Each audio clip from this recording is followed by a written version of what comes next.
నిజంగా అసలు డిబేట్లకి సంబంధించి ఇప్పుడు మనం ఇదివరకు డిబేట్లు చేసేవాడిని నేను.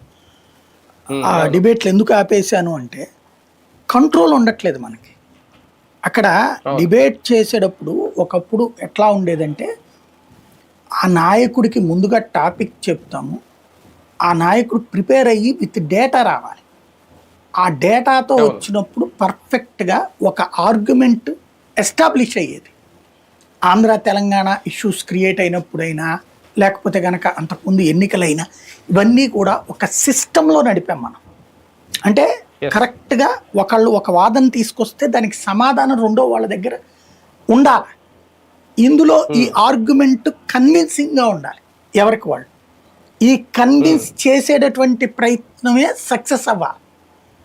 అది అవును. ఇప్పుడు ఆ రోజుల్లో తెలంగాణ ఉద్యమకారులు ఎక్కడ సక్సెస్ అయ్యారు అంటే, ఆంధ్ర ఉద్యమకారులు సరివైనటువంటి ఫిగర్స్‌తో రాక, తెలంగాణ హ్మ్. ఉద్యమకారులు వేసిన ప్రశ్నలకు వీళ్ళ దగ్గర జవాబులు లేక దెబ్బతిన్నది హ్మ్. ఉద్యమం.